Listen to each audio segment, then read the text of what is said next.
All right. Welcome, everybody. Welcome. Um,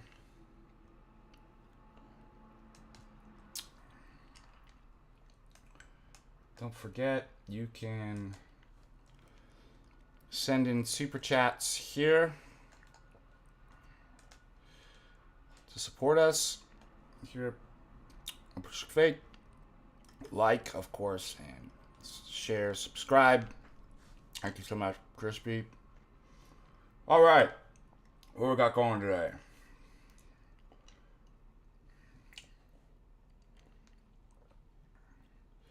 Questions, discussions, news. Just finished my last day of class before spring break last night. Or it was evening, late afternoon, 5 o'clock. That evening yet?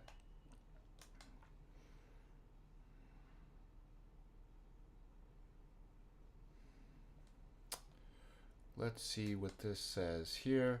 I wanted to address. Somebody 16 hours ago left a comment. Let me just come here on yesterday's stream, or a question. And I've been thinking about, I've seen this before. So if the person is next catechesis class after Lent, isn't that great?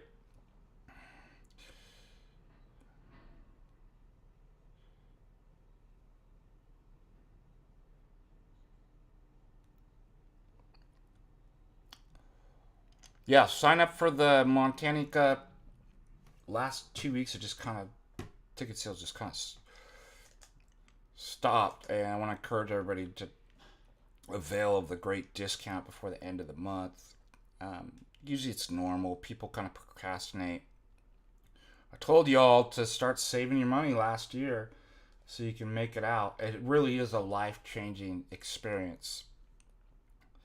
So you want to come, and this year's going to be better than ever. And you really want to come when His Grace Bishop Maxim, who the conference is under, that's a really special treat. There'll be more clergy than ever.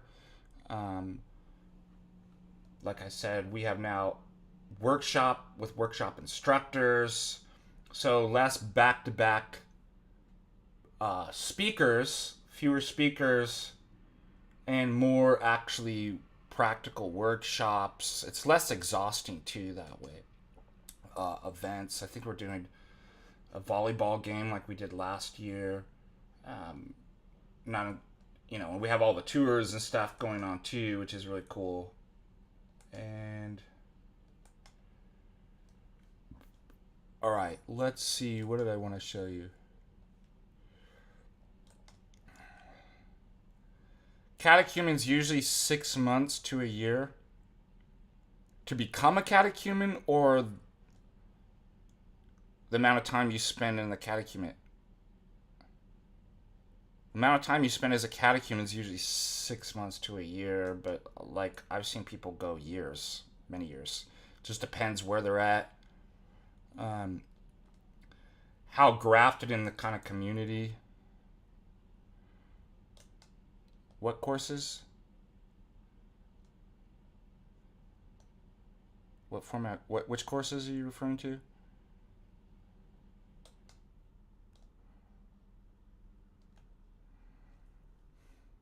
The courses I teach at college, the catechesis class, the courses I sell, which I need to know what you're referring to.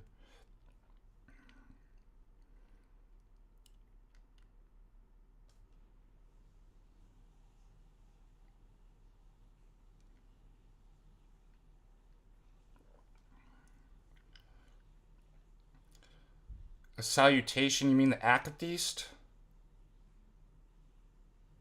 Oh yeah, I can go over let me see if I can pull up and show.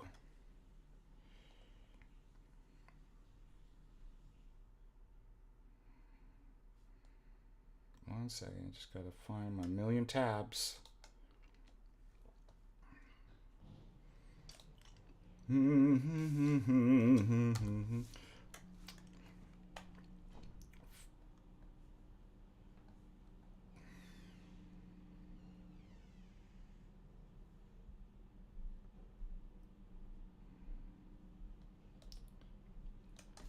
All right.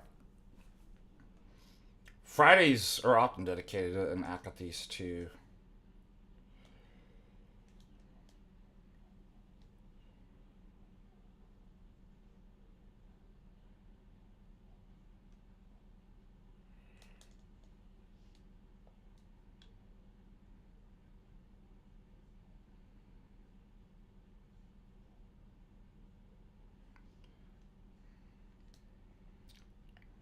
all right.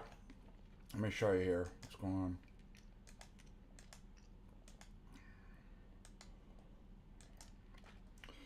So if you go onto patristicfaith.com and you come under shop and you click courses. So you'll see there's a variety of different courses, and what these are the university recorded lectures. 16 weeks, basically 3 hours a week. That's when you see a full course, so you get all of those recorded lectures there that all the students get at the college or universities I teach at. But somebody may not want to, and I provided discounted for this, so 16 weeks of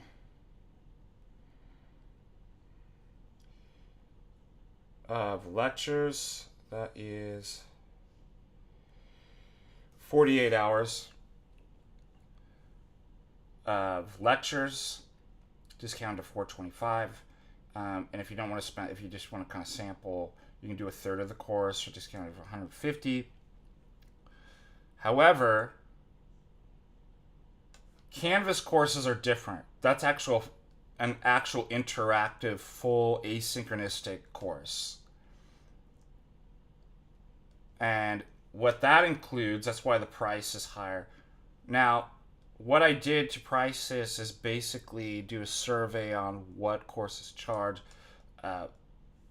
Since it's a full university, it's the exact same thing that I use. You can see up here for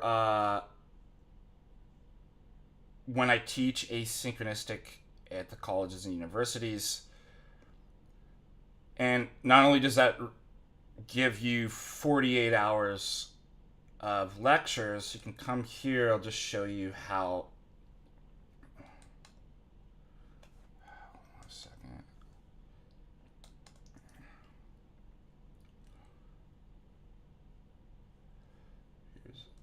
You have here, this is the introduction, the syllabus. It has all the lectures here embedded within this educational software. These are not available to the public. Only the university, college students and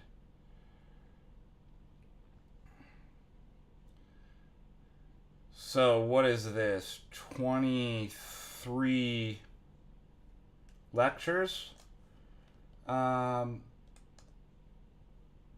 And then what you see here that's different from the other ones, you have quizzes, graded quizzes. You have, since it's not live in person, the attendance is taken through check-in assignments, where in the middle of the week. So you see how I built this all out. All of this is graded. The people who are in this right now literally are on their second to last week. There's one more check-in assignment, and then they complete the course. The final exam, you'll see this isn't published yet. It's already written. And it says how much of the grade, because you actually do get a grade with this. Things are graded. There's a philosophy project, a rough draft. So I help you with your writing, so that then you do a final paper. And then each week, there's a graded homework assignment on the various readings. And you get with this all the PowerPoints and files, a free copy of the book. Let's see, I want to unpublish this here. And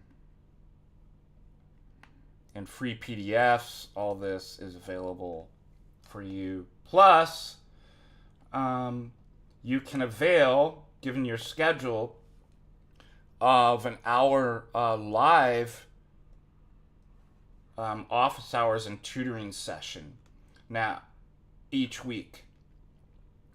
Now the reason why that's so awesome is if you look here, this is the best deal anybody could ever get. So it seems like a lot of money, but if you break that out into, that's cheaper. Even the cheapest colleges are community colleges, and this is actually cheaper, and you get far more. Where's my Patristic Faith? I just had up. Courses. Here it is.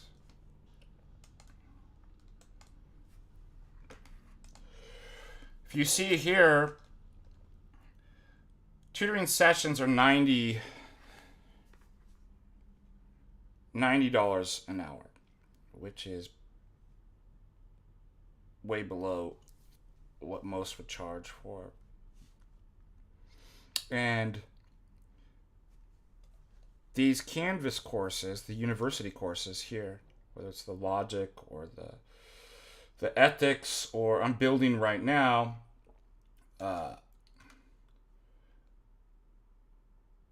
Epistemology course out that will go up and people can sign, so you can see I'm already working on that.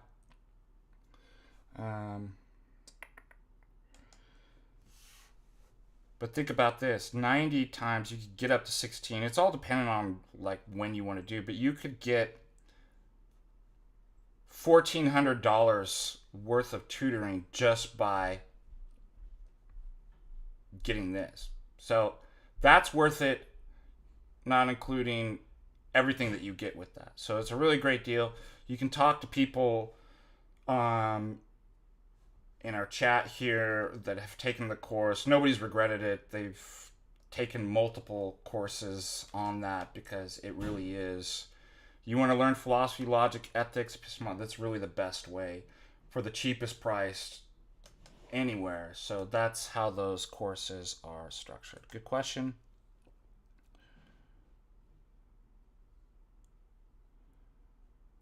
They're privated videos.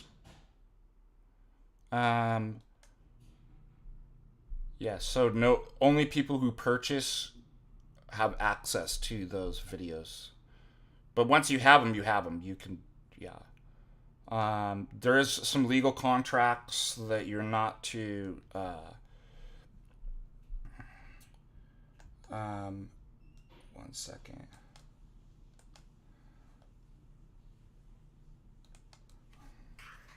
Sent, let me just see real quick.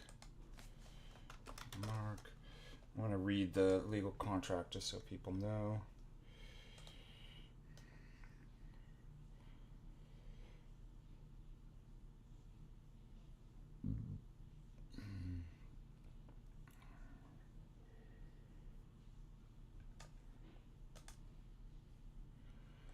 FERPA. You agree? There's a legal contract that you're not to share course materials or recorded lectures. So you can download that. But the Family Education Rights and Privacy Act considerations prohibit the sharing and personally identifying information, including student names. So you can't, if you're in that Your fellow students, you are not allowed to legally share student names or faces, and as a courtesy of the instructor and fellow student, course materials may not be recorded or shared or downloaded and shared beyond the face-to-face classes. That doesn't apply to you. I'm just reading the legal statement on this. Or my Canvas classroom space without express advance of myself, written permission from all parties, actually, it says here. This also includes the recorded lectures that are made available to you. In addition, please note the following: Educational Law Code 78907, instructional materials, prohibited acts. The use by any person, including a student, of any electronic listening or recording device in the classroom. So this would apply to the tutoring sessions, the live tutors, without consent of myself, the instructor, and that's prohibited except as necessary to provide reasonable auxiliary aids and academic adjustments to disabled students when I need a letter from a disability, if that were the case. This includes the unauthorized sharing of recorded lectures with those who are not enrolled in the course. Any person other than the student who willfully violates the section shall be guilty of a misdemeanor. Ooh. Any student violating this section shall be subject to appropriate disciplinary action. That wouldn't apply to any of you because it's not within the university, but it would go legal. So this is to protect you and myself. This section shall not be construed as affecting the powers, rights, and liabilities arising from the use of electronic listening and recording devices as prohibited for by any other provision of the law. So there's the legal contract on that. That's why those videos are private.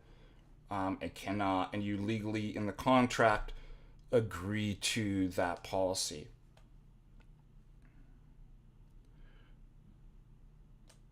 Yeah, I've been doing these. I have an online teaching certificate too. Like, I was trained and have a certificate. I've taken courses on how to build these. So it's not me just like trying to figure stuff out.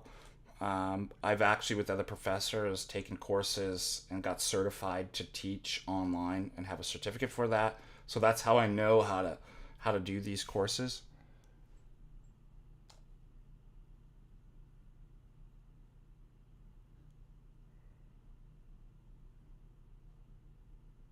All right, let's answer this question. I'm going to give a shout outs for any of the super chats. Of course, always loving to give our shout outs to Dave, the Philippian, our regular contributor, donates $10. Thank you, Dave. God bless you. All right.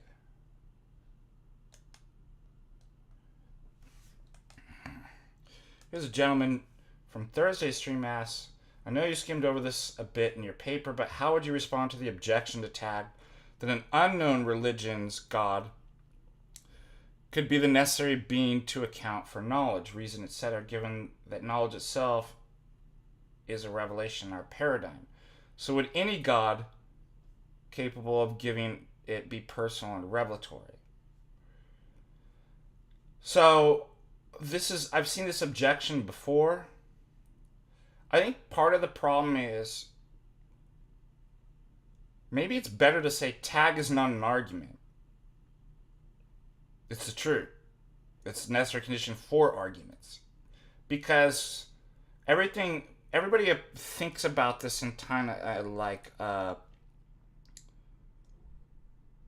autonomous way. Like, oh, well, what do I have to plug into the formula and have to work? And can anything work? If you're already thinking about that in terms of like,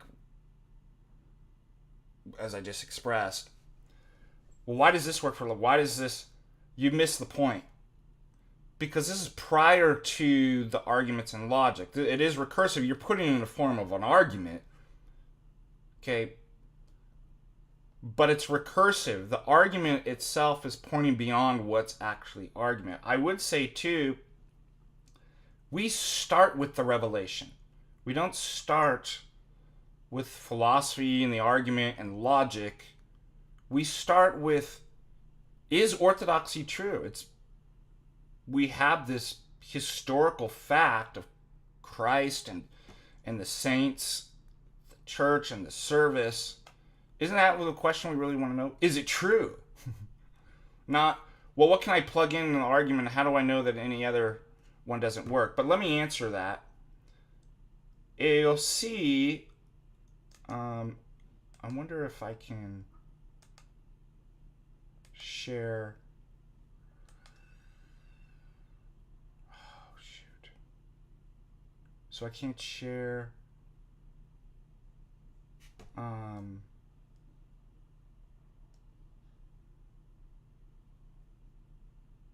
What do I have to do to share a Word document? So I can't do a window. Do I have to do screen share? Let me see. Because I want to show you something. Window capture, image display capture, maybe. There we go. Can you see this?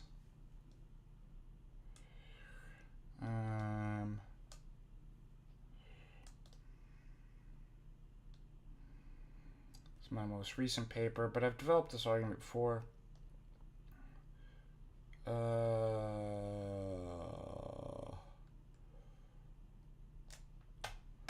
Listen to this argument. Premise 1, it's either theonomous epistemology or autonomous epistemology. If it's autonomous epistemology, and really that guy's question is, how do I know some other religion, unknown religion, i.e. an autonomous epistemology, doesn't work? Okay, well look. If autonomous epistemology is true, then it's possible to make second-order knowledge claims, like I'm making the claim knowledge exists, on the presupposition or admitting that it's possible God doesn't exist. Now, ignore this for the moment. Now, that's just a definition of autonomous epistemology and the rejection of what we'd call presuppositionalism. So even Aquinas or something would say, we just did in a class yesterday, the 5 ways. Like the third way, he doesn't assume a necessary being. So it's possible God doesn't exist. In Aquinas and all these natural theologians' view, it has to be argued for. All right, so moving on, premise 3. If autonomous epistemology is possible, then it's possible that revelatory is false.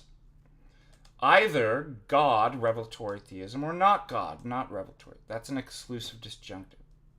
Okay, so there's no false dichotomy. It's a true dichotomy when it's formed into the exclusive disjunctive of either P or not Q, or not P or Q. Premise 5, not God, not revelatory theism, is accidentalism. Accidentalism makes knowledge impossible, since there is no accidental knowledge. You can't explain knowledge in terms of the thing that knowledge precludes. Accident. That's the definition of knowledge. So the first conclusion is therefore not God, not revelatory theism, false. However, if not God, not revelatory theism, false, isn't defeated for knowledge in any knowledge claims, then God, revelatory theism, must be true from premise 4. But if God, revelatory theism, is necessary, then God must be the necessary condition for the possibility of knowledge. And that's just via the impossibility of the contrary. However, if God, revelatory theism, is the only necessary condition for the possibility of knowledge, then autonomous epistemology, going back up to premise 2, implies that it's both possible that the necessary condition of knowledge exists and that it's possible that it doesn't. Isn't that what it said? It's possible that God doesn't exist. And now that it's been shown that God is the necessary condition for knowledge, then you literally made a autonomous epistemology, even if you're a theist doing natural theology, is a contradiction. Because it's possible the necessary condition exists and it doesn't exist at the same time in the same way. So obviously, autonomous epistemology is false. However, if autonomous epistemology is false, then revelatory theism must be true. Another exclusive disjunction. All right. So going back. Oh, it wasn't even. I didn't even share, did I? You guys didn't even see this. Shoot. I thought it was sharing my screen. Do you want me to share the screen again? So you guys didn't see it? Shoot. All right.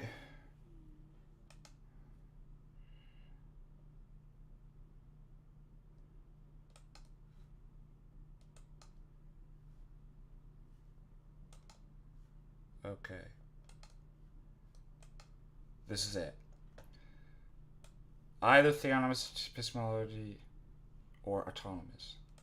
If autonomous epistemology is true, then it's possible to make second-order knowledge claims. That's the definition of knowledge. Admitting that it's possible God doesn't exist. I said ignore this part for the moment, because I'm not actually assuming that at this point that God's a necessary condition. In that premise, I just restated. But that's what autonomous epistemology tries to prove, that God exists. So they have to admit it's possible God doesn't exist, but then they prove it later. If autonomous epistemology is possible, then it's possible that revelatory theism is false. It's either revelatory theism or not revelatory theism. Not revelatory theism or not God is accidentalism. Accidentalism makes impossible knowledge possible, since there's no accidental knowledge. You cannot explain the existence of knowledge, nor what knowledge means in terms of the thing that it excludes, namely accident. That's from the definition of knowledge. Therefore, the position not revelatory theism is false. However, if God, not revelatory, is false, which is the defeater for knowledge and any knowledge claim, then God, revelatory theism must be true. But if God, revelatory theism is not, if God, revelatory theism, is necessarily true, then God must be the necessary conditions for the possibility of knowledge via impossibility of the contrary. Premise 9, however, if God, revelatory theism, is the only necessary, and that's important, we'll talk about this in a sec.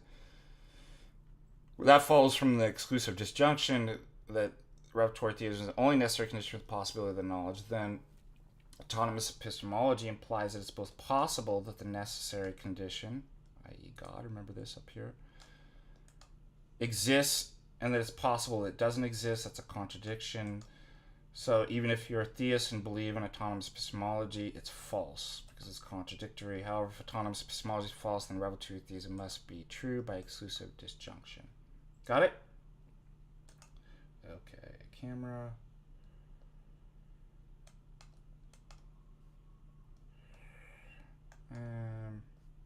Back here.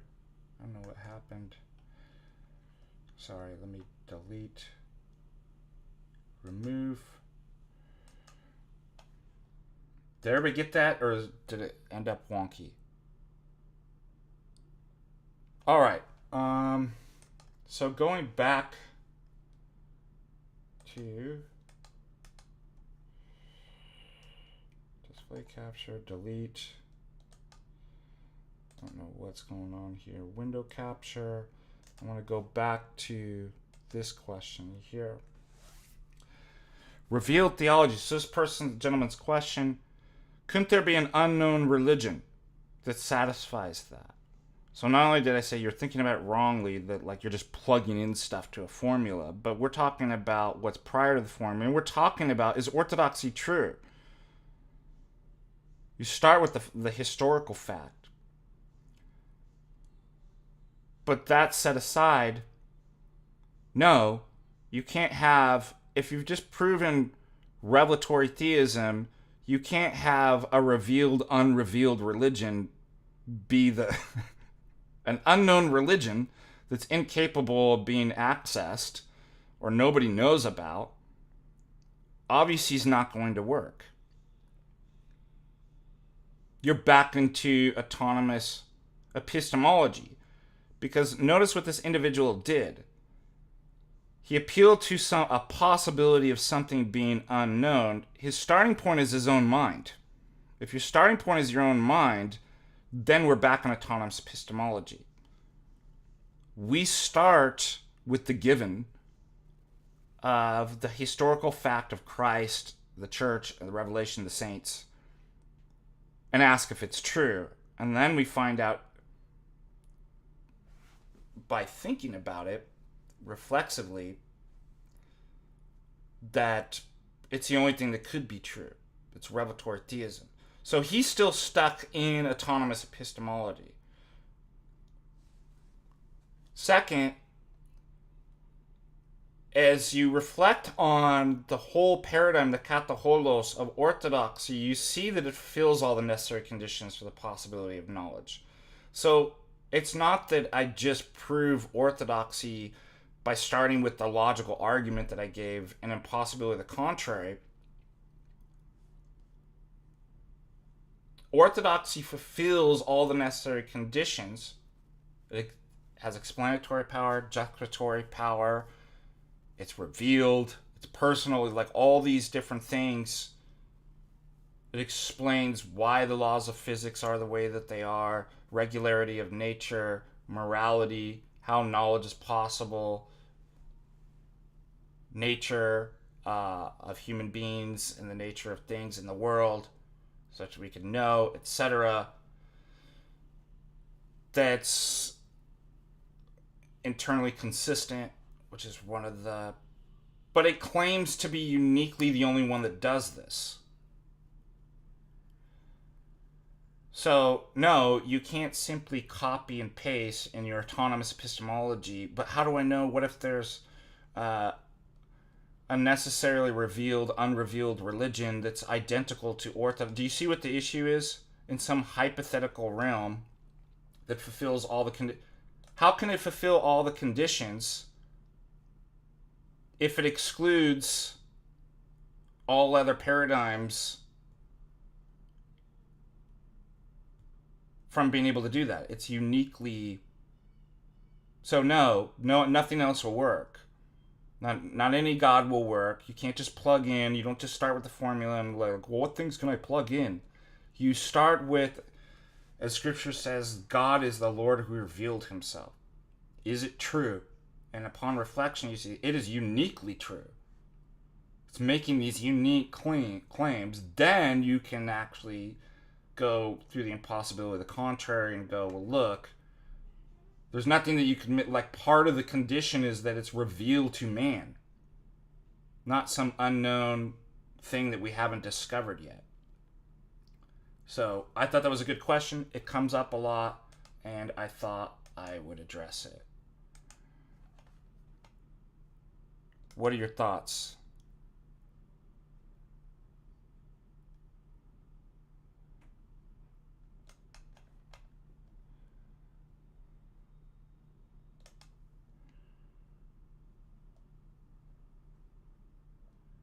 I find it odd to have encountered this.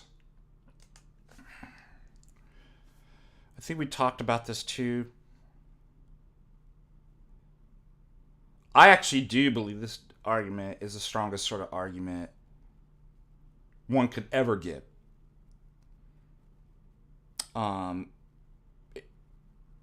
It is really indubitable.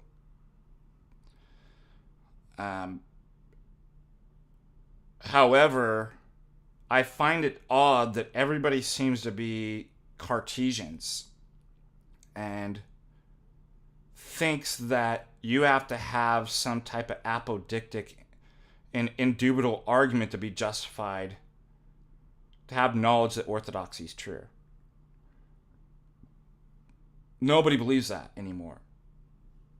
Nobody lives that way.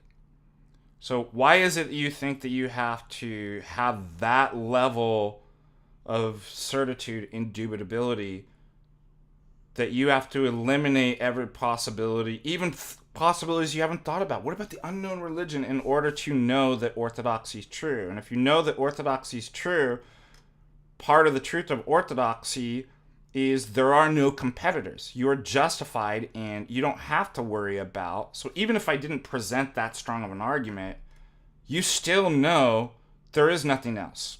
It's orthodoxy. Without having to think about every possibility and eliminating. Well, how do I know? Isn't it sufficient? Think about all the things in life. I brought up the gas station example. Do I have to go through and eliminate every possible objection and spend all my time like getting arguments that the gas station might not be real, and to be justified in knowing there's a gas station next door? Yeah, but how do I know? What if I went through every living person who provided an argument and I limited by impossibility of the contrary, I know the gas station is there. And then I get somebody says, yeah, but what if there's a possible world in which there's an argument that you didn't consider? They would refute that and show that the gas station isn't there. Yeah, have you thought about that one? The unknown possible worlds argument. And if you don't know that, then you can't actually be justified and knowing that the gas station's there. That's insane. So we might just get rid of that. I don't have to. I do believe the argument does reach the level of indubitability and having its kind of apodictic nature that it has. I don't need that. I don't need to think about and eliminate every possible objection and argument to know that orthodoxy is true and there's no other. So this is the fallacy of that I identify is my critique uniquely applies to you but not me fallacy, or the unreasonable standard fallacy. I never use this in anywhere in my life, this level of indubitability to know things, but for you it applies for you. All for thee, none for me fallacy.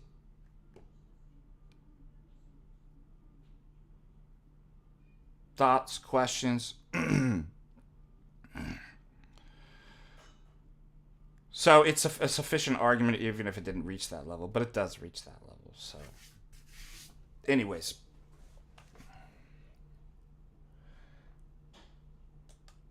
the lack of certitude, or let me put this, the lack of confidence in believing in orthodoxy by thinking that you have to go through and find every single possible objection is an immaturity and insecurity.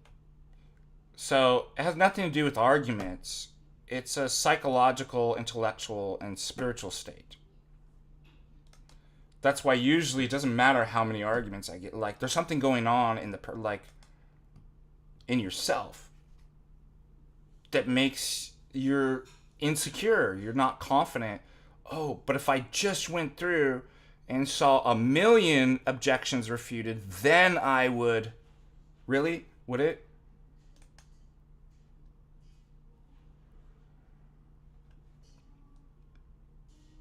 It wouldn't, because, first of all, I don't know that this is true because I worked this argument out.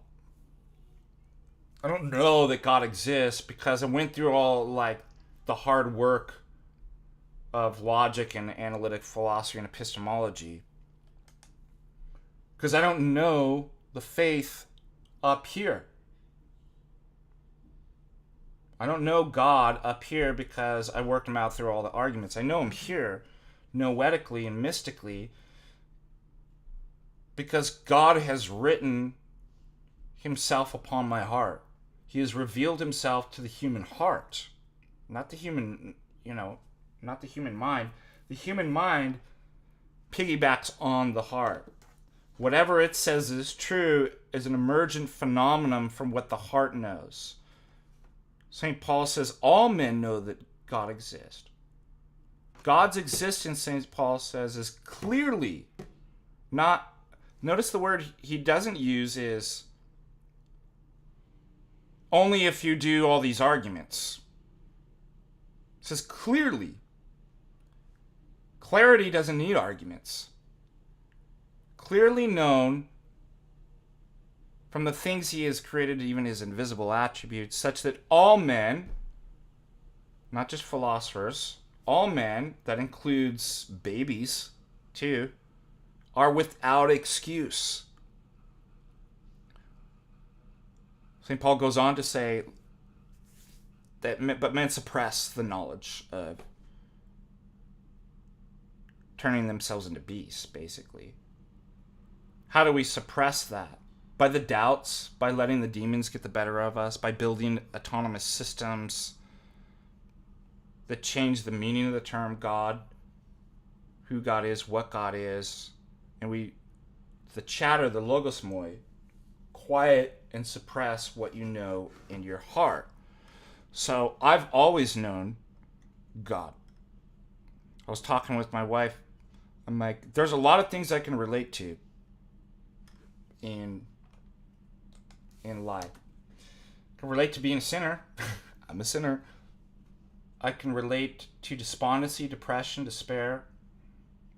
I've experienced suicidal ideations at the darkest times in my life when my wife went through her 10 years of permanent total disability before we're Orthodox. Anger,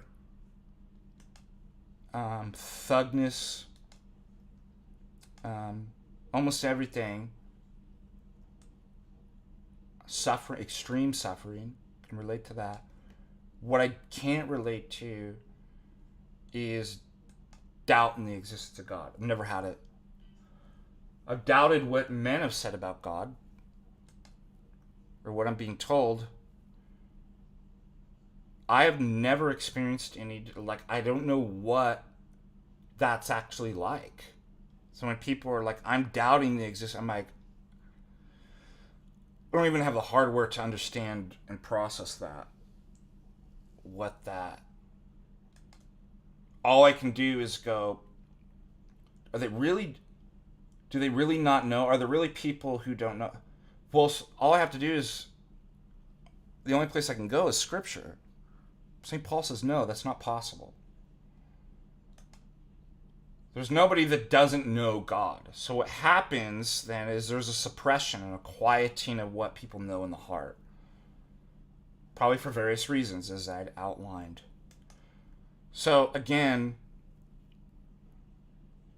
if somebody's having doubts and they think that they need the silver bullet argument that refutes every possible objection, they've done something to themselves. They've gotten themselves in a bad place, intellectually and spiritually. But you know God. You don't need an argument.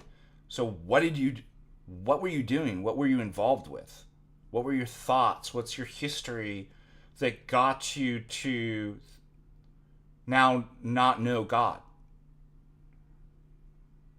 How did you suppress that knowledge?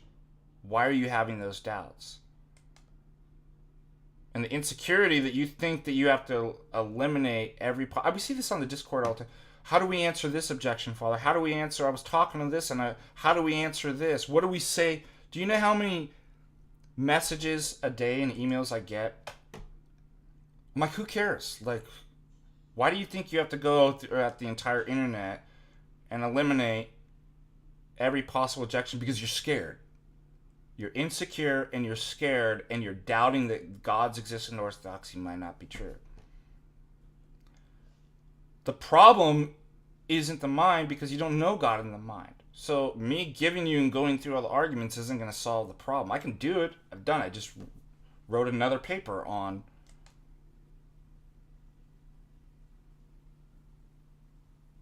the problem is a spiritual problem.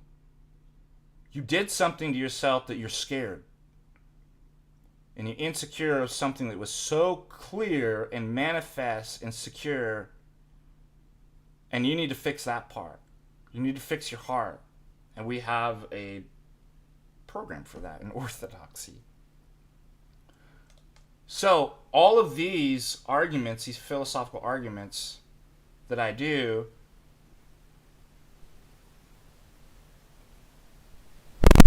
emerge, all these true statements, the true arguments, these things are secondary.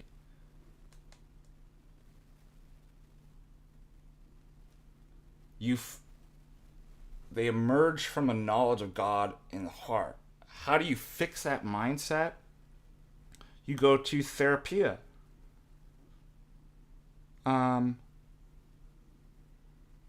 You partake of the sacraments. You serve. Well, I can tell you that there's a hard way. None of you guys are going to like it, but it'll fix that mindset real quick. Torture.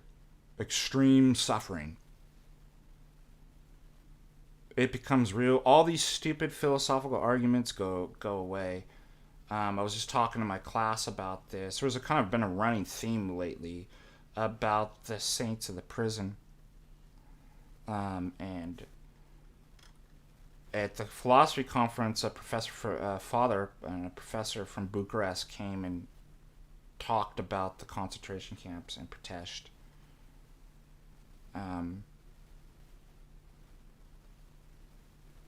And then Father Paul came up from San Diego on Sunday to serve liturgy at our mission parish, Holy Ascension, the sister parish of Holy Trinity, Butte. And guess what he gave? He gave a homily on a story about a priest and his torture and the concentration camps in Pest, Romania. And then this continued into my lectures this week about virtue and the problem. We were going over the problem of evil, why God allows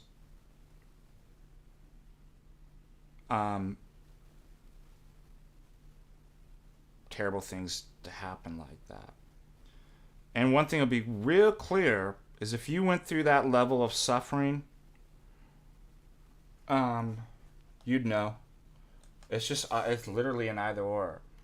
It's either suicide, that's what some people did, or it's hope in life. That's it. God doesn't have to be mediated through, there are no more doubts. So, God may give you extreme suffering and you'll be the better for it. That's a hard way. The other way is a long way. Depends on how you've got yourself in that mindset, how long that you've spent. It's a very complex relation of you getting outside of your own head. Yes, Father Roman Braga, Father Calciu, yeah, their stories are amazing. Part of this is you might have too much conveniences. You like there's a whole there might be self-focus. There's all these various issues that you're going to, first of all, you have to realize those doubts are just demonic thoughts. They're not your thoughts. So it's the same question of how do you get rid of demonic thoughts and other, like when you're in liturgy or something like that, when they're shooting darts and you're having fear about different stuff in life and when they're telling you different. Takes practice of silencing and being able to block those, and that could take a lot of time. But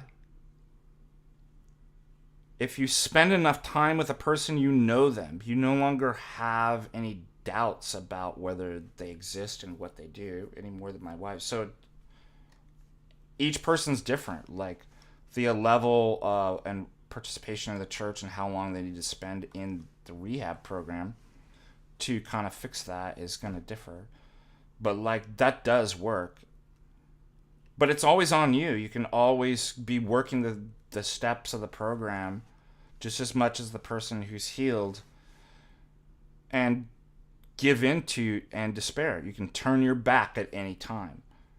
So it isn't a sufficient condition of that, well, I just do these things and that's how I fix it. That's a necessary condition. But you have to want it. You have to want to be healed. So you have to realize, like, I'm literally insane. It is literally insane for me to think that way and have those doubts about the gas station. I would probably have to go, and if I thought that way about everything, I wouldn't leave the house. I'd probably end up in a mental institution. And we have far more justifications epistemologically for doubting those things than we do God. So if you're doing that, if you're having those sorts of doubts and that sort of thinking about God and not the things that you would have more justification for, you're insane. Like you've lost your mind and lost your way.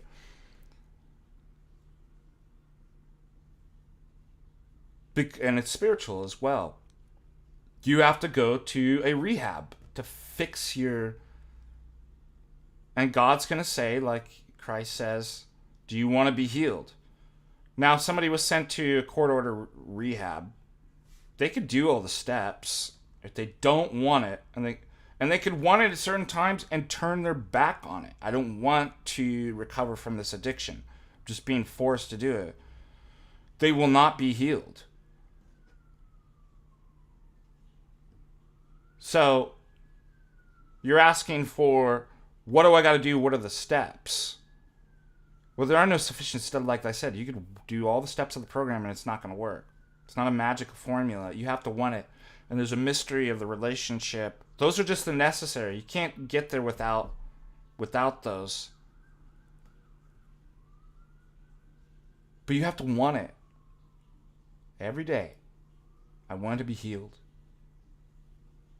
I want my mind fixed. My mind, my heart fixed. And that's why we pray for perseverance. But it's you working with God. And that's a mystery between the relationship. It's just like this. What if I got myself... Thank God this isn't the case. I have a wonderful marriage. But I'd gotten myself in difficulties in my marriage. And I'm like, what do I got to do to save this marriage? And a marriage therapist or a priest says, you got to do these things. Well, I did them and it's not working. What would be the problem? Because I'm thinking I just have to do these formulae and steps. Just execute. But it's like, yeah, it's only part of it. You have to want it, right? You have to learn to love the other, your wife, more than you do yourself. Greater love has no man... greater love... There's no greater love than a man lay down his life. For his wife, for his friend, for his family. You have to learn what the kenosis... And you have to want it. It's the same thing with this stuff, with the doubt.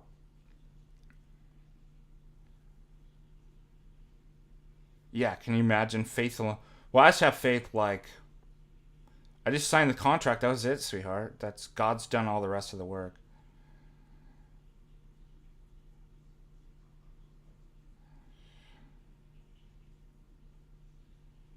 So part of it is just getting those thoughts out.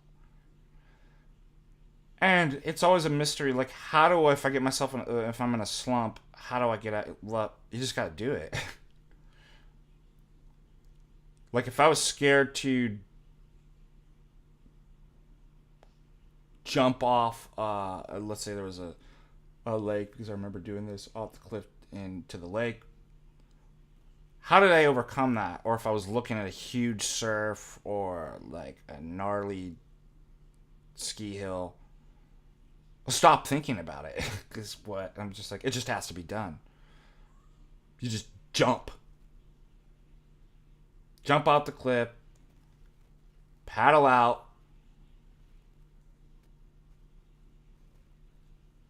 Ski off the cornice and do it. And stop thinking about... Because it's the thoughts that are paralyzing you. And it's always kind of a mystery of like, yeah, but how did I do that? It's like, I don't know. It's like, you just overcame it somehow. I'm trying to think if there was another example when... Oh. I don't feel like doing prayers, or, yeah, like you said, going to church or going to work or doing a lecture or writing a paper. What I do to get over that, I'm like, does it really matter what I feel? I just quiet all the thoughts and I reduce it down to the really easy facts. It has to be done. I gotta go do the work. I gotta write, like, I can sit here spending time in my head and my thoughts going, I don't want... But it's like, at the end of the day, people depend on me. I have to do it. Man, girdle your loins, man up, and do the job. And that's usually what does it for me.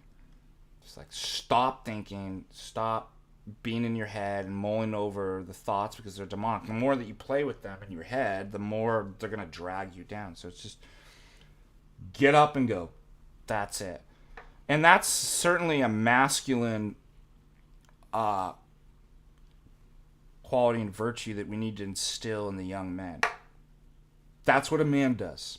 That's the difference between a man and a child. Man doesn't want to have to do all this stuff for his family, get up and work and do, but he does it. He mans up and so part of that is, and we could be adults and still have that immaturity. The men need to become men. You've got a duty. It's effeminate to sit and complain and not want to do something. I'm not picking on you, but like it's in all of us and sometimes that helps. But like, are you a man or a woman? Like, man up and do the duty. Like, and it's not simply just for you. The church is not an individual. It's not you. It's the whole family. When one man sins, the whole family experiences the pain. So we need to man up, and we go to church not for simply our salvation, because that would be to put ourselves first, but to save others.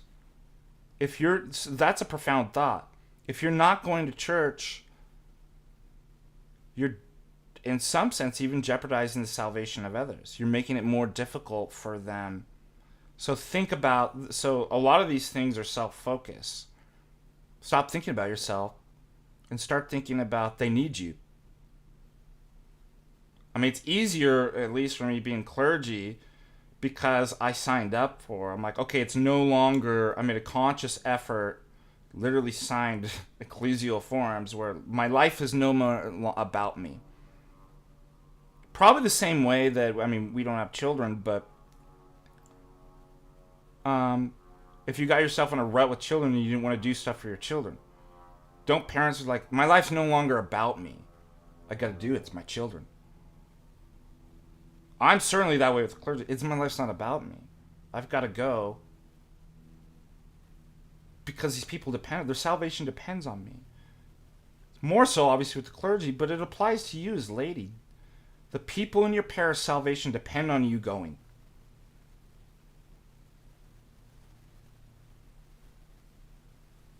All right, let me see if we have any super chats, and then we'll go into other questions.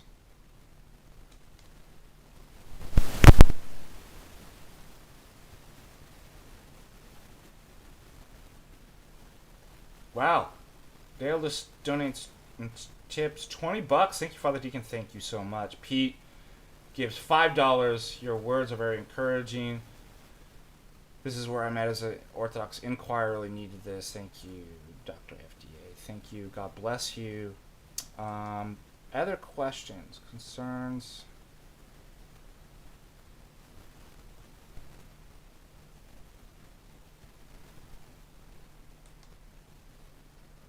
Alan Yee donates $10.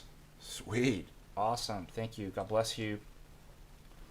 What's going on in the news? Anything interesting?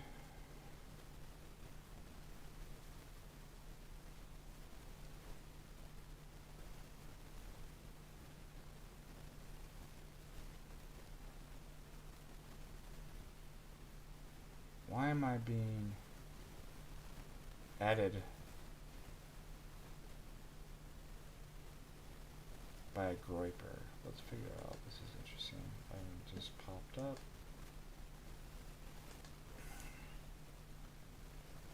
Hell wear a tie for his master, though. What is this in response to?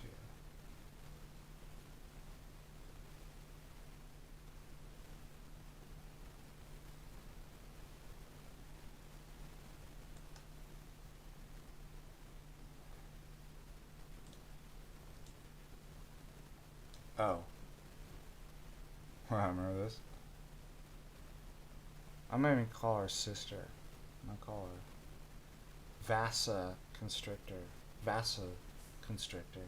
Imagine supporting and thanking God for a satanic gay dictator funded by the CIA, U.S. aid, who steals and embezzles billions of U.S. tax dollars to persecute Orthodox Christians and try to draw the U.S. nuclear war with Russia. Okay, he's just responding.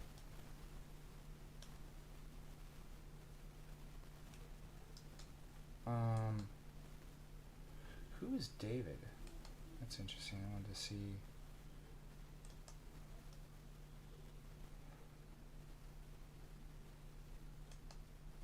David's got a pretty chill beard there. It's like he's in the mountains somewhere, like myself. Alright. Oh, this guy, dude. He's still around? Alright, 28.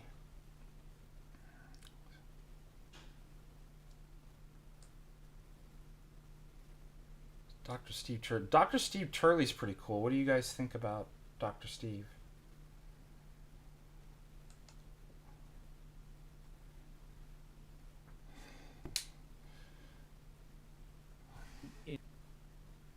Into an era of identity. So that's what he meant by clash of civilization. Not that the civilizations were going to fight, but simply that when we have clashes in the 21st century, they're going to be around identity, they're going to be around tribe and culture and religion and region and race, you name it. So this is all happening in 1992. Now, of course, he turned out to be correct. Well, who challenges George Herbert Walker Bush for the nomination in 1992? Who ascends as a real political force? It's not Ross Perot. Who does it first? Put it in the chat. Who knows? It's another P. It's Pat Buchanan. Pat Buchanan. Pat Buchanan first ascends in 1992 and starts taking, ciphering a very good portion, 20-30% of the Republican Party over his way. Now, he eventually endorsed Bush back in the Houston convention, Republican convention. But let's see. Interesting enough, so supposedly we had a bunch of the Soros funded. There was 1,000 people at our I live in the capital of Helena. 1,000 people on the steps of the Capitol yesterday protesting Trump and Elon. It's always so clear that these things are like Soros funded, organized. Never seen these people in my life. Helena's so small. I mean, 1,000 people out of 30,000. Like, yeah, these people are obviously organized. But when I was driving from work yesterday, after I got off work, there was about 50 on the corner when I was coming out down, just a block from the college, protesting. So I started thinking. I actually the Lenten demons. Jeez, I prayed God, please don't let me lose my cool seeing these people.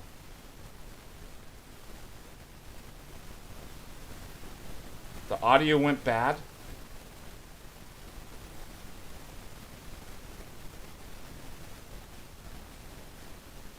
It went bad when I put Dr. Steve Turley on. Yeah, I don't know why. Bag milk, donates $5. It's not much, but I really need to hear this. Thank you. God bless you as well. Yeah, when you have a small town, it's funny because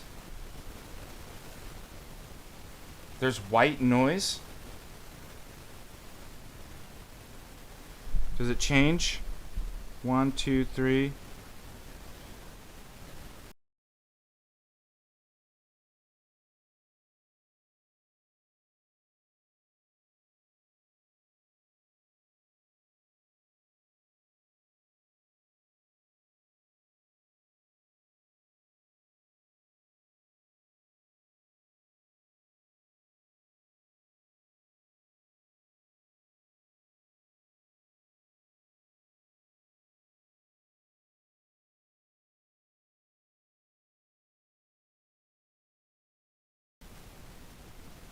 1, 2, 3. Better? Okay, good. I think hopefully that fixed it. I just shut it. Jeez, dude.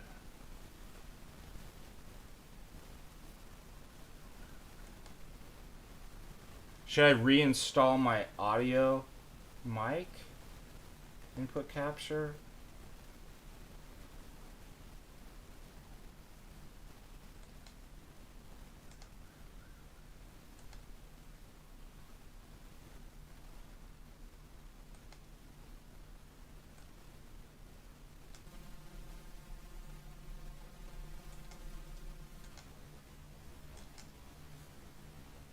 Okay. Better? 1, 2, 3.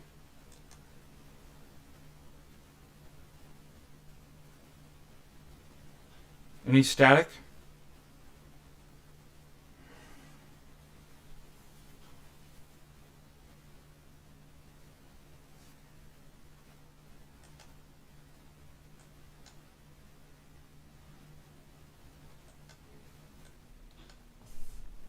One, two, three. 1, 2, 3. How's that?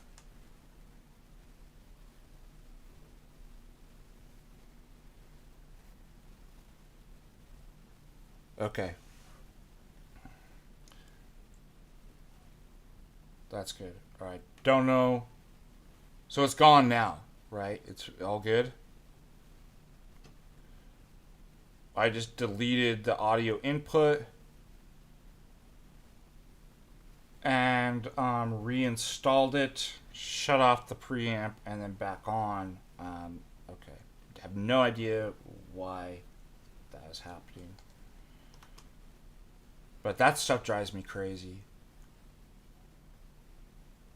Yes, anyways, I prayed God give me patience.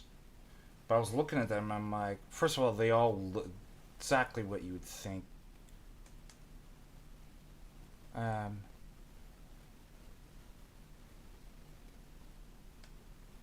They look like. But that's what's upsetting, is that this is all funded by outside of Montana. And to what end? All it does is make Montanans upset. And the people have signs deport Elon. Elon's not breaking the law. He's not an illegal. He didn't come into the country illegal. I mean, this is so stupid. These people should be deported. I don't want them in Montana. Don't want to see them. Don't want to talk to them. And second of all they're gonna do is cause the people middle of the road to go against them. So I was just like, what a stupid. You're not gonna get Trump out. You don't like Trump? You're not getting him out. It's his last term. What do you think? This is what I don't understand. What do you think protest is gonna do? Suppose they even worked and you got people on their side. You're not getting rid of them. You could turn everybody he's voted in. Okay, all you're gonna do is create chaos. These are the same groups that I saw in Billings on the news. And of course they've got to get the guy with the he's the libertarian with the cowboy hat, but he's an anti-Trumper. It's we all got to work together. We can't see the other side as enemy. Oh, you're full of it. You guys had your chance. You guys have terrorized the nation and brought this down, and would not, while in the name of dialogue and stuff like that, while you wouldn't dialogue. You censored, you got people removed from their jobs. And now that you didn't get your way, we've got a dialogue. Why would anybody in their right mind fall for this? You're time for discussing this stuff and dialoguing and protesting's over. That's my thoughts. I think it's being paid for and doing. These people are just idiots. As Tiberius Caesar looks upon the crowd, men fit to be slaves. These people should have their rights, license to think, revoked, and certainly vote. But they're useful idiots. The purpose of the elites paying for this is to cause discord and chaos in society. That's really...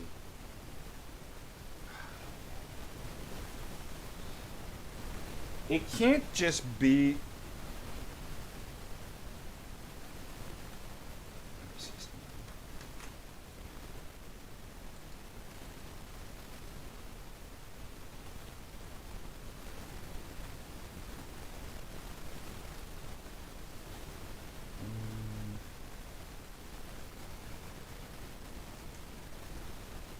See if my CPU usage is up. Causing. Can't be the cord because otherwise we would have heard it going off and on.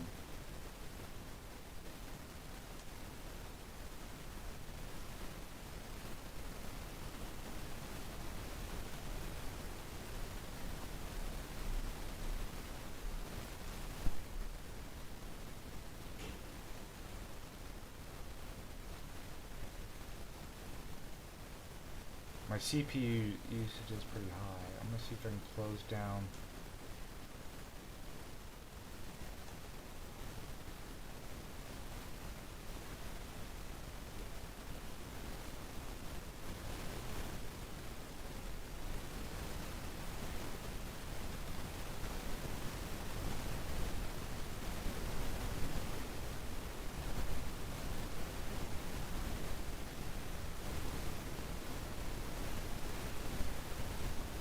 Man, I shut those down. My CPU is even higher now. What is going on?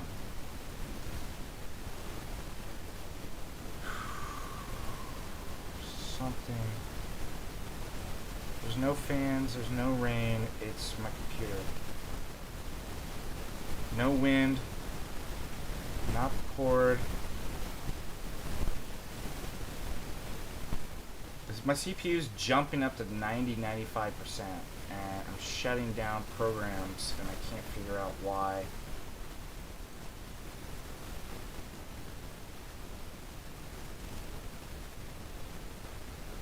There's no static, it's a computer. I'm telling you.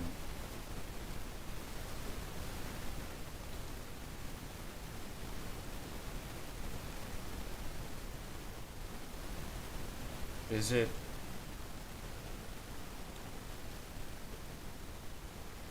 better? CPU is now down to 72.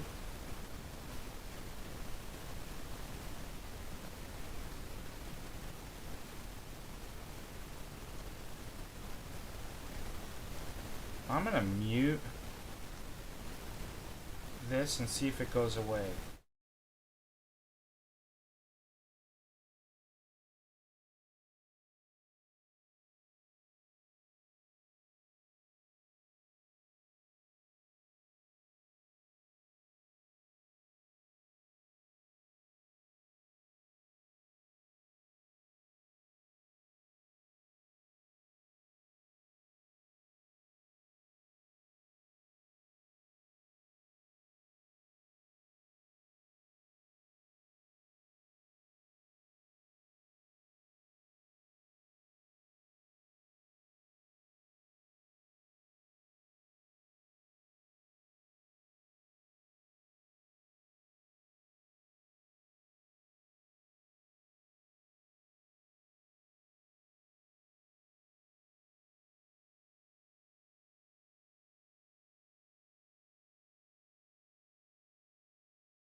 Alright, mic back on. I'm switching. I'm seeing if I can switch it to... Is there any static?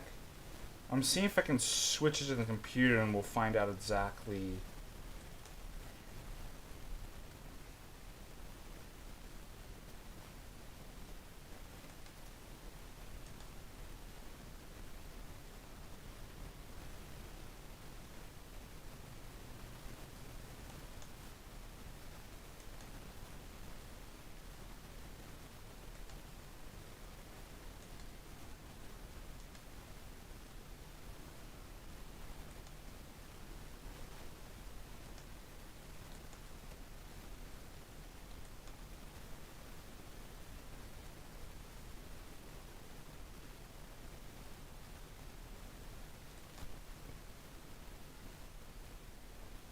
sample rate is 48 kilohertz. What did you say? Yeah.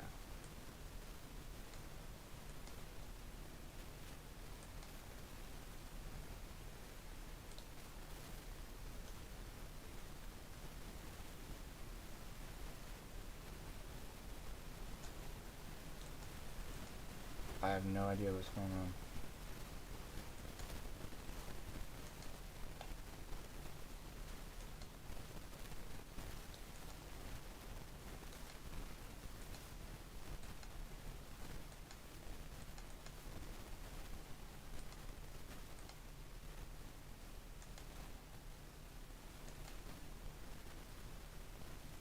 Nope, there's no noise in this room.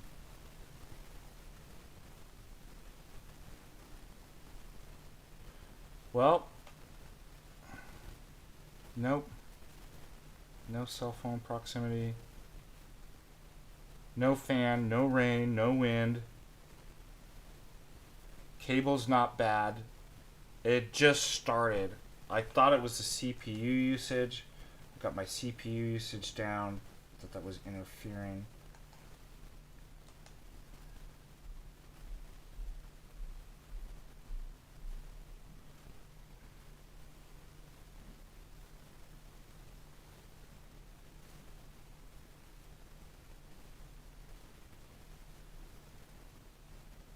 No wire loose. I'm wiggling the wire. Do you hear it do?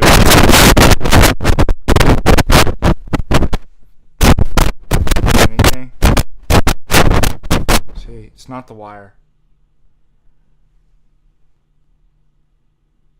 Oh, maybe it was.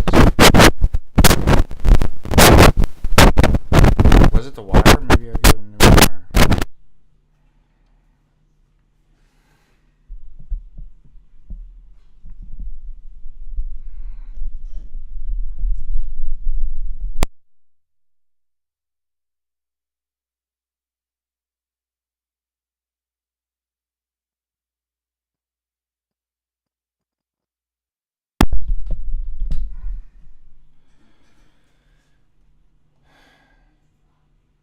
It's the wire. Shoot. Okay, well now I know. I gotta get a new wire. Alright.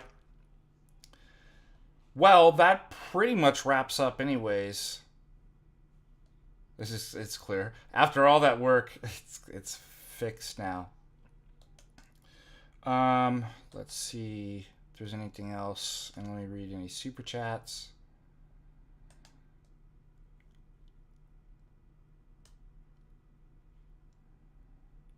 Whoa, this guy gave me the longest message I've ever.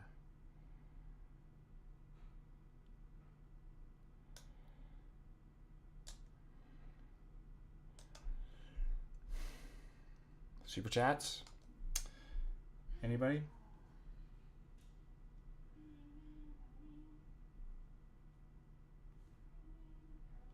I'm no expert. Does $5? Thanks? Question mark. Thank you.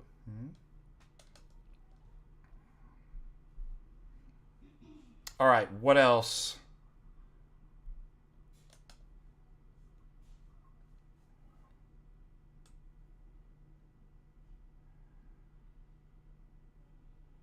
Let me look.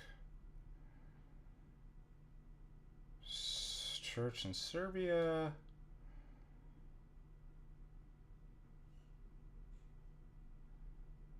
Oh my gosh, dude. Brother Nathaniel's still perving on this girl. What is his... Jeez, dude. Give it up. I thought he took that stuff down.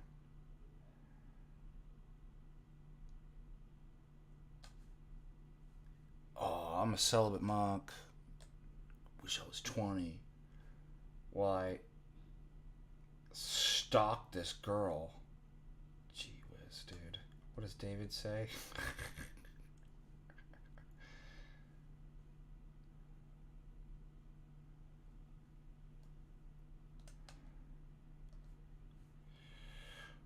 I almost feel like I'm never gonna stop pointing out for all the people that fell out. But remember anytime that somebody like brings anything up, be like, "Hey, didn't you follow Didn't you think Brother Nathaniel was cool? Like, weren't you the? I want to just never so that it's never repeated, and you trust me on when I tell you like that is not a person you should trust and follow just because. Oh, he called up the tribe, dude. He must be.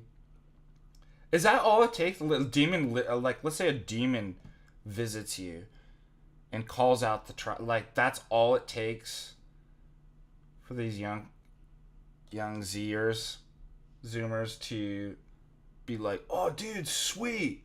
I'll walk straight into hell with you because you.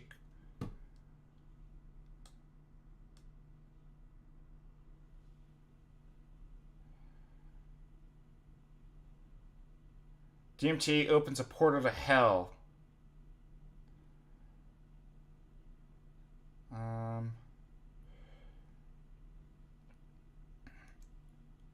Oh, we're just talking about Soros funding the protesters here in Montana. Jeez, James White.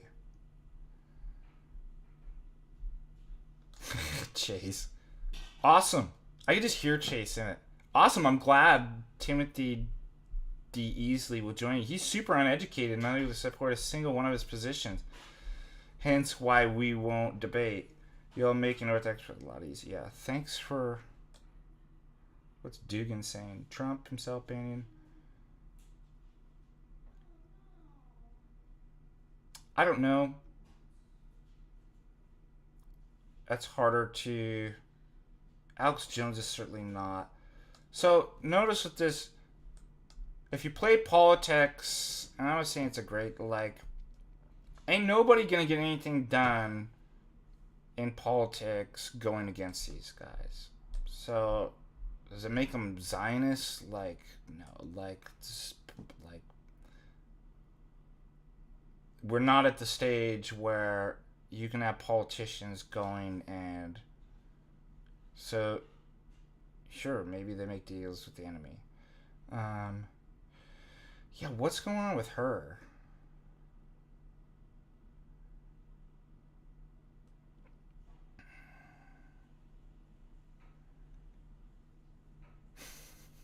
All Protestants deeply Shavos-Goyish.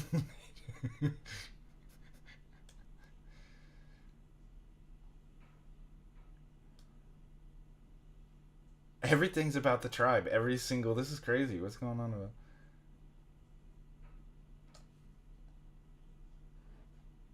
with... Anti-Semitism.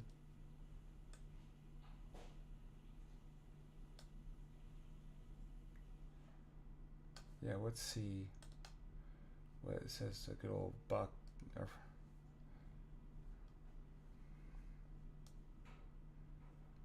Yeah, why are these people defending Talmudic rabbinical Judaism? It is right on. It's objectively antichrist. So if that's the meaning of anti-Semitism, amen. You can weaponize these words. Do you see? Conservatives can be the same as the left. They're all coming out of this classical liberalism idea, right? Where they inherit the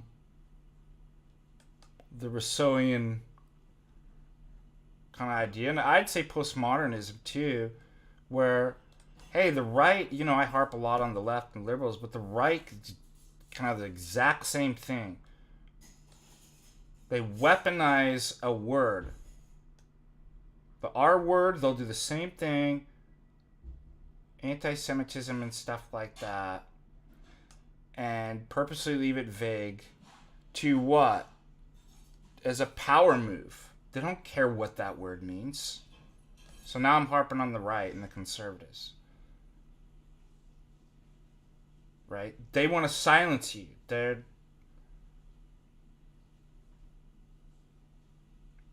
Well, if if by Semitic you mean what I think you mean, then Buck's right.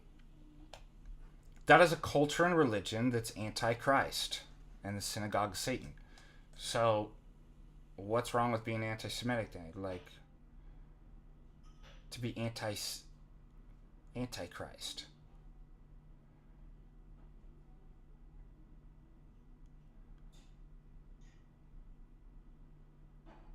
And whether people know about it or not, each individual, it is a culture that came out of an Antichrist proclamation and life and religion. So this guy's a fool.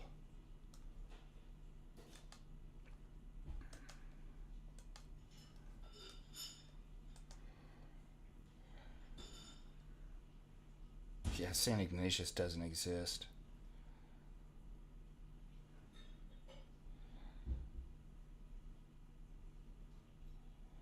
I haven't written anything on Kierkegaard, but one of my best friends, he's a philosophy professor in Orthodox. We're actually baptized in the same parish, not at the same time, but he has his name's Dr. Mark Bernier. He has a book on Kierkegaard and hope. So I recommend checking that out.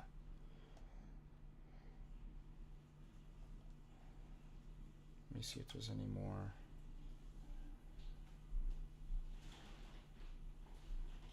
Questions before we depart?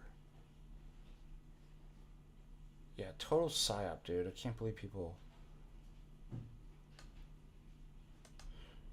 I told a parishioner that thinks Brother Dan is super cool and based. I'm like, that's exactly why you'll never be in a position of authority in the parish.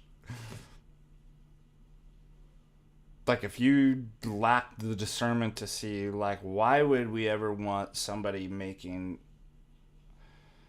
in a position of authority or leadership, and, like, you guys gotta grow up.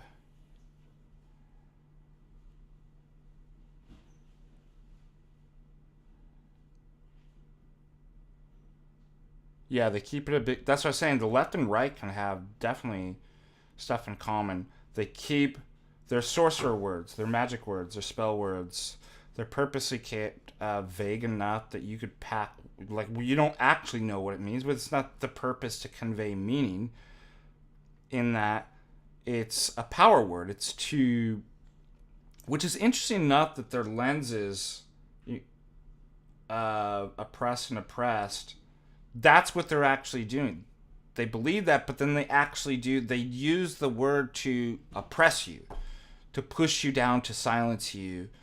And, I mean, it's typically like a liberal leftist tactic, but I'm showing that I'm like, the right will, and conservatives will use it when it comes to this issue and Israel, for sure.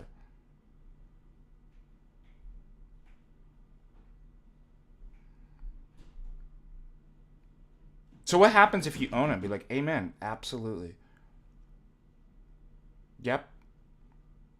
Does it take away the power, or, like, is it still in a place where it's like, and you lost your job? And you're like, that's an interesting. When does a sea change occur where you can just own it and be like, I'm a proud bigot. I'm a proud whatever. I celebrate Pride every day of the month. I am a proud bigot. I'd love to have that bumper sticker made.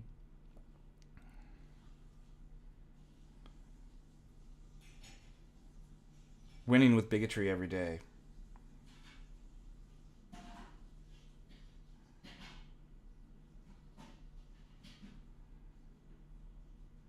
All right, what other questions? Bigots unite, that's right. Bigotry is bigotry. Love is love, bigotry is bigotry. Don't be so bigoted against my bigotry. It is emotional. It's part of the dark triad traits.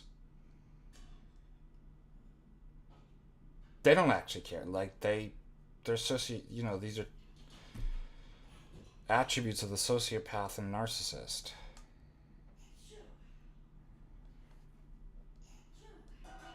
They want to control you.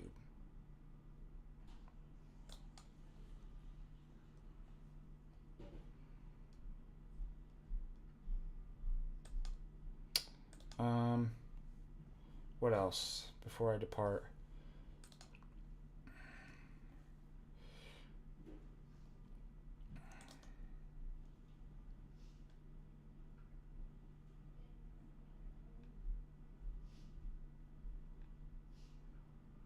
Dude, this is gross. I hate when they put these stupid reels.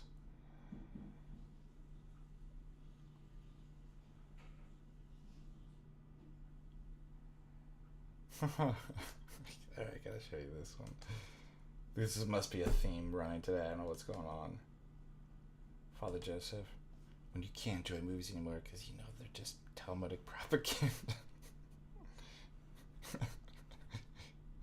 That's pretty good, isn't it?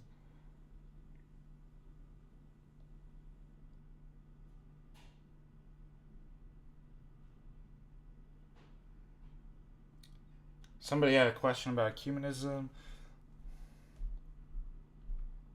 I don't know where this is from.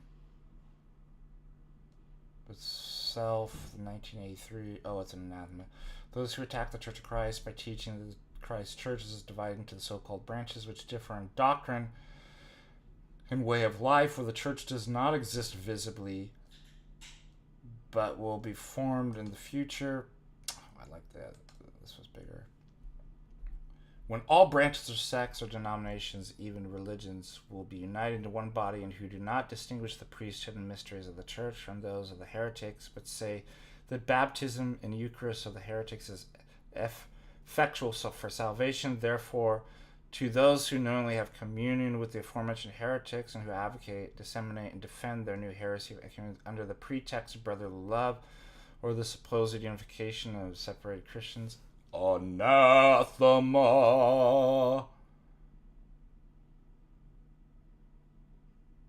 I'm going to save that. Well, that answers your question right there. Somebody had a question about that earlier. Anathema.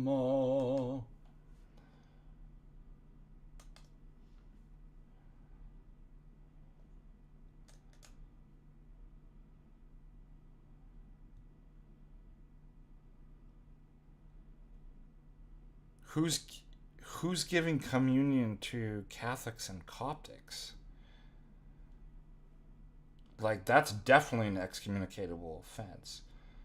There's some weird situations, irregularities. People aren't happy about it in the Middle East and war-torn things where, like, it's not good, but it's not at the same level of, like, I would definitely say that's wrong. Like in Lebanon and stuff, some of that stuff going on. I don't know in those situations whether there should be excommunicatable offenses, but outside of that, like, if a priest is giving communion to Catholics and Coptics,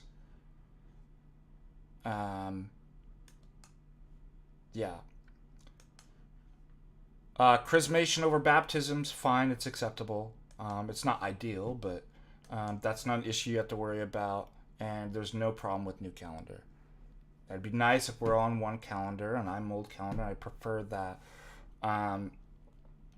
But if you go down that route, you're going to end up finding yourself outside the church with the schismatic, right?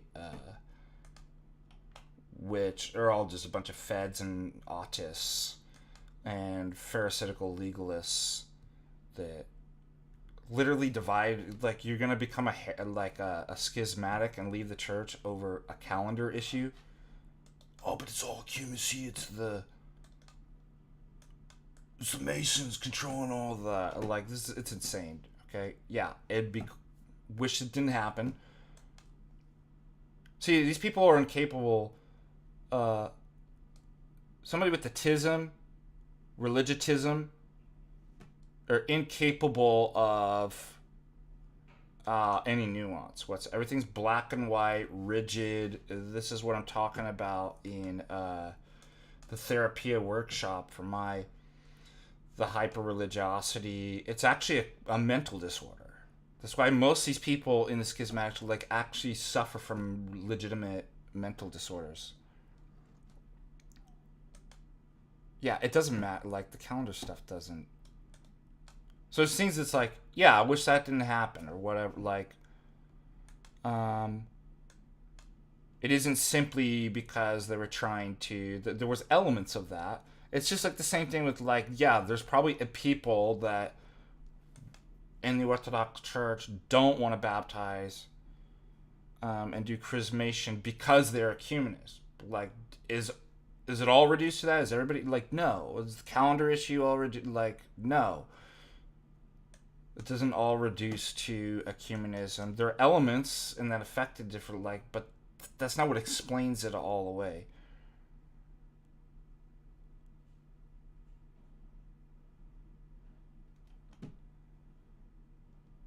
Yeah, you like. I hate to say this, you have to like speak to the bishop. If your priest is actually doing that, like something uncanonical like that, you after you speak to him, if like he knows what he's doing, like you're gonna have to report it to the dean or the bishop. Like I'll pray for you guys. Sorry to hear that.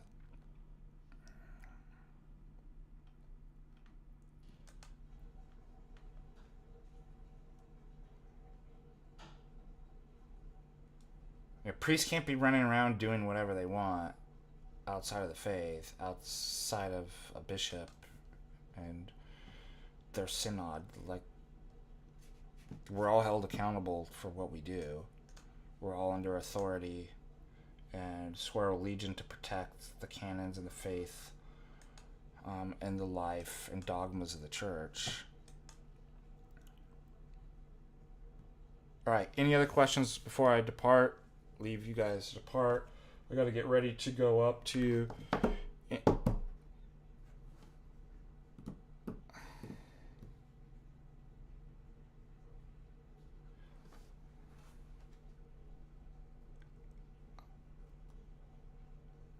Yeah, I would.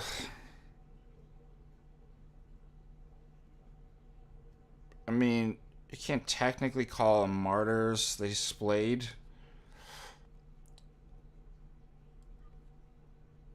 Like, can you call like a soldier who landed, jumped on a grave, like a martyr or something like that? Like, he displayed an act of martyr, like, but he's not technically by the term a martyr if they're outside of the faith. So notice the words matter.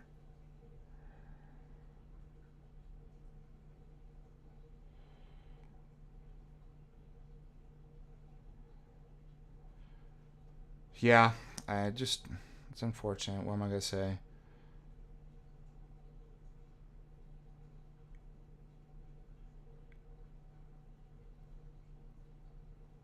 There's some people who have a lot of power and a lot of backing and are allowed to get away with stuff, but like it's obviously you see it's not Christian. We'll just pray for the fathers. I'm